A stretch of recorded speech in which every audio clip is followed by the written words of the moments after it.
ஒரு ஊரில் மணி என்ற சிறுவன் தன் குடும்பத்தோடு வசித்து வந்தான். அவன் வாய் தொடுக்கு அதிகம். ஒரு நாள் தான் நண்பர்களுடன் விளையாட சென்றான். அவனது ஊரில் ஒரு காடு இருக்கிறது. இவர்கள் அந்த காட்டு அருகே விளையாடிக் கொண்டிருந்தனர்.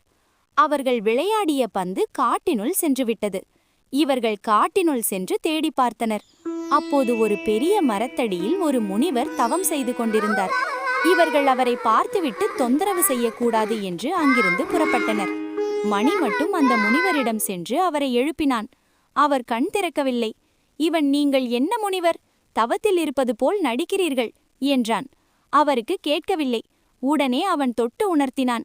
அவர் லேசாக கண் விழித்தார். நீங்கள் நடிக்கிறீர்கள், என்ன கோலம் இது, நீங்கள் குளிப்பதில்லையா என்பது போல் நிறைய கேலி கிண்டல் செய்தான். உங்கள் தலை பக்கெட் போல் இருக்கிறது என்று அவர் ஜடாமுடியை பிடித்து இழுத்தான். முனிவர் கோபமுற்றார். நீ என் தவத்தை கலைத்ததினால் உன் தலை பக்கெட் தலையாக மாறட்டும் என தன் கமண்டத்தில் இருக்கும் நீரை அவன் மேல் தெளித்தார். உடனே அவன் தலையே பக்கெட்டாக மாறியது. உடனே அவனது நண்பர்கள் அவனை அங்கிருந்து அழைத்துச் சென்று விட்டனர். அவன் வீடு சென்றதும் பிள்ளைகள் நடந்ததை கூறினார்கள். அடுத்த நாள் அவன் பள்ளிக்குச் சென்றான்.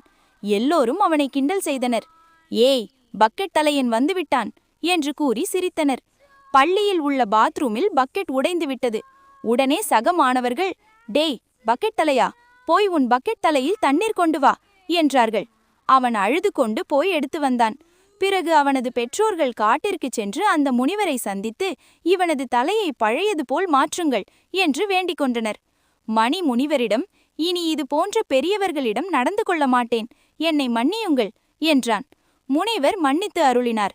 உனக்கு நல்ல பாடம் புகட்டவே இப்படி செய்தேன். மற்றபடி உன்மேல் எனக்கு எந்த கோபமும் இல்லை. இனி எல்லோரிடமும் பணிவுடன் மரியாதையுடன் நடந்து கொள் என்றார்.